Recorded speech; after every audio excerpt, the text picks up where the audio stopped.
Sanjay ji, I will just move over to you and ask you to share कि आपकी personal journey, आप क्योंकि हमारे लिए कई सारे पैनल्स में हम आपके साथ थे, कई सारे कार्यक्रम में आपके साथ भाग लेने का अवसर मिला, तो उसमें हमें पता ये चला कि शायद आज की युवाओं को गांधीयन विचारों के साथ कैसे जीना है वो आपसे दर्शन होती है।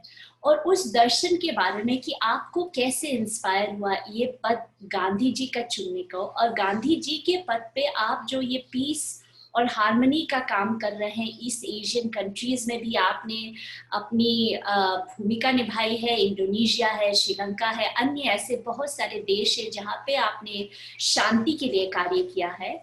और उसके साथ साथ पब्लिक हेल्थ प्रोग्राम भी आप करते आए हैं जो हेल्थ केयर मार्जिनलाइज और अंडरसर्व्ड कम्युनिटीज को सर्व करती है, चाहे वो UNICEF, world bank, bill and Melinda Gates या यूएसएड जैसी संस्थाएं हैं उनके साथ।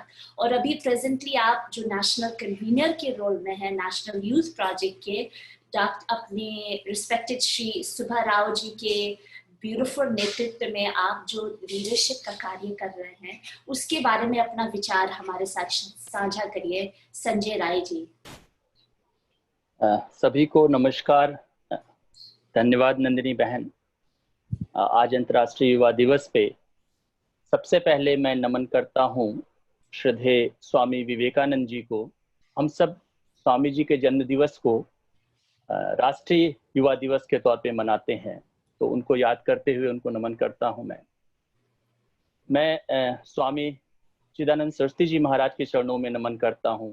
मैं नमन करता हूं भगवती माँ के चरणों में, मैं नमन करता हूं माँ गंगे के चरणों में, और मैं नमन करता हूं अपने गुरुदेव जिनका आपने नाम लिया डॉक्टर एस.एन. सुब्बा राव, उनके चरणों में। आपने ये सवाल पूछा कि नौजवान और गांधी की बात की। मैं तो सामान्य नौजवानों की तरह ही जो प्रोफेशनल लाइफ है उसके साथ चल रहा था, और भाई जी के संपर्क में आया, सुब्बा राव जी के संपर्क में आया, और फिर मेरी दिशा बदली, और फिर मैं उनके साथ लग करके मैंने उनके साथ उनके जीवन, उनके जो उद्देश्यों हैं उसके लिए काम करना शुरू किया। मैं जब यूनाइटेड नेशंस का 75 साल, यास्मीन जी ने बताया, यूनिसेफ के जो इंडिया रिप्रेजेंटेटिव हैं, उन्होंने कहा कि 75 साल पूरे हो गए हैं, और यूनाइटेड नेशंस के 75 साल में जो एजेंडा 2030 का था, जब हम लोग उसको देखते हैं तो उस एजेंडे में 5P मिलता है। 5P की बात करता है वो एजेंडा। उस एजेंडे में जो पहला P है वो पीपल है, लोग हैं।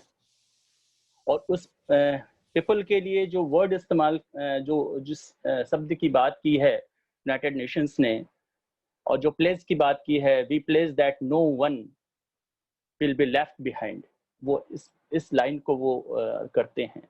जब ये लाइन सामने आती है तो बापू, क्योंकि बापू का 150वां वर्ष है बापू का, और बाबा विनोबा भावे का 125वां साल भी मनाया जा रहा है।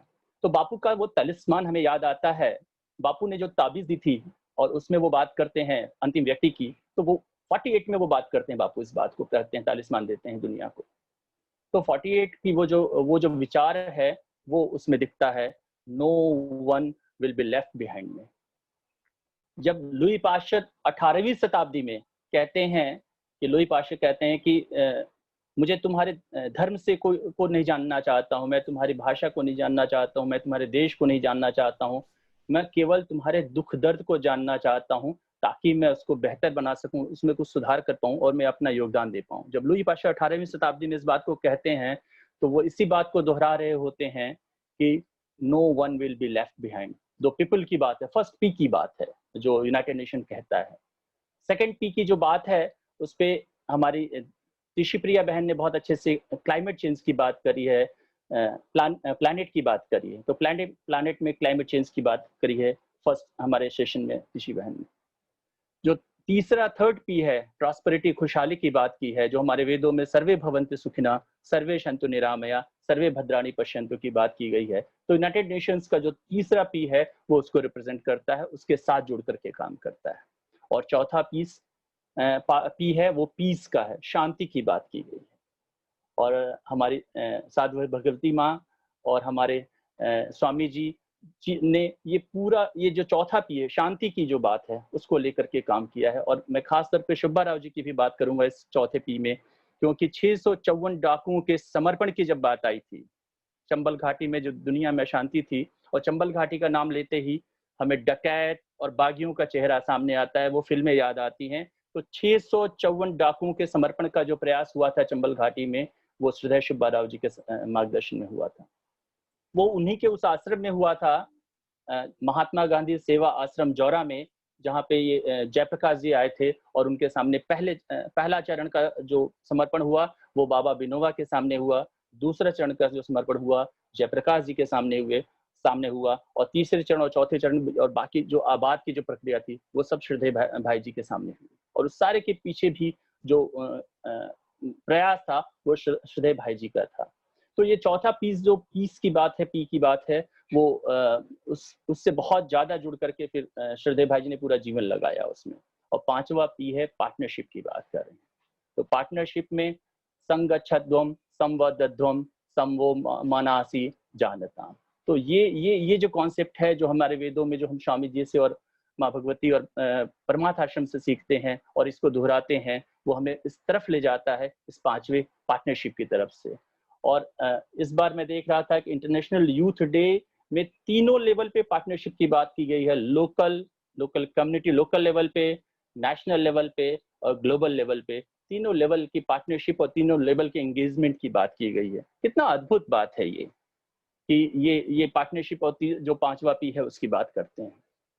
मैं राष्ट्रीय युवा योजना की बात करूंगा जो श्रद्धेय भाई जी ने स्थापित किया था। और 1970 में 1970 में जब चंबल घाटी में समर्पण हो रहा था, उस समय राष्ट्रीय युवा योजना जिस संगठन के साथ मैं जुड़ के काम कर रहा हूँ, वो उसका जन्म हुआ था उस चंबल घाटी में।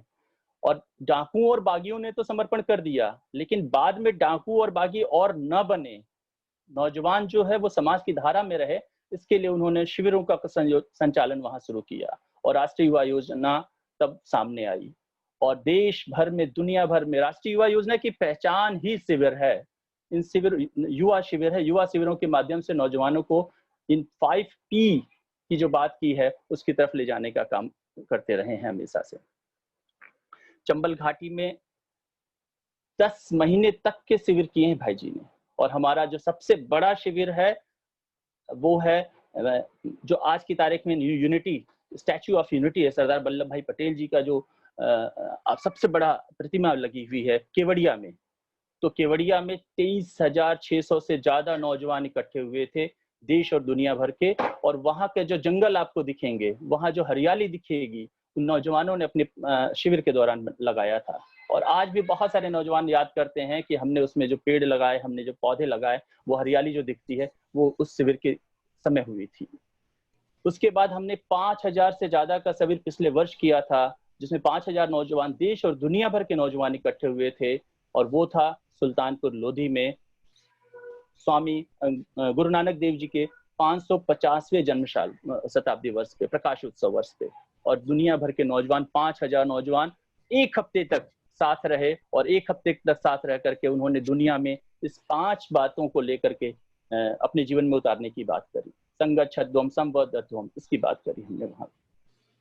इसके बाद हमारा अनंतपुर साहिब में 1,500 लोगों का शिविर हुआ। और इसी तरह हर साल हम 9 से 10 युवा शिविर करते हैं। और देश भर के नौजवानों को एक हफ्ते तक हम प्रशिक्षित करने का काम भाई जी के मार्गदर्शन में वो होता है, ताकि वो आने वाली जो दुनिया है, जो आने वाला समाज है, आने वाला देश है, उसको हम कैसा, उसका सपना हमारा कैसा, उसको जिए। और हमारे रक्त में, हमारी मज्जा में वो सपना जीता रहे, ऐसा हम कोशिश करते हैं। भाई जी बार बार कहते हैं, भाई जी जय जगत का गीत गाते हैं। और वो होते शायद आज के उसमें तो वो जय जगत गाते और वो प्रार्थना करते, और हम सबको भी कहते कि जय जगत साथ में गाओ। भाई जी बार बार कहते हैं कि एक जो देश है वो चार सपनों के देश की बात करते हैं। वो हिंसा मुक्त भारत की बात करते हैं, जिसमें कोई हिंसा न हो, धर्म के नाम पे, जाति के नाम पे, भाषा के नाम पे, इसकी बात करते हैं कि वो हिंसा मुक्त भारत का सपना की बात करते हैं। वो भूख मुक्त भारत के सपने की बात करते हैं। इस बार कोविड के दौरान देश भर में हमारे राष्ट्रीय युवा योजना के साथियों ने देश भर में भूख मुक्त भारत के सपने के लिए, और कोई भूखा न रहे इसके लिए काम किया। वो नशा मुक्त भारत की बात करते हैं, वो भ्रष्टाचार मुक्त भारत की बात करते हैं। तो इन 4 तरह के भारत के सपनों को लेकर के हम नौजवानों के बीच लगातार प्रयास करते रहता है राष्ट्रीय युवा योजना के तौर पे। अब तक मैं अगर कहूँ तो भाई जी के जो काम में एनएसएस की जो स्थापना हुई थी, उसके जो पहला शिविर हुआ था, एनएसएस कैसे चलाया जाए, कब चलाया जाए, उसकी प्रक्रिया क्या होगी, वो भाई जी के मार्गदर्शन में वर्धा में हुई थी। सुब्बाराव जी ने उसका पहला प्रशिक्षण शिविर किया, देश भर के सारे यूनिवर्सिटी के प्रोफेसर थे। सद्भावना रेल यात्रा की जब हम बात करते हैं तो देश में 3 चरणों में सद्भावना रेल यात्रा चली और हजारों लाखों नौजवानों को, देश भर के लोगों को आंदोलित किया और एक वातावरण का निर्माण किया कि देश में शांति सद्भाव कैसे बना रहे। तो मुझे 5 मिनट का आपने समय दिया था।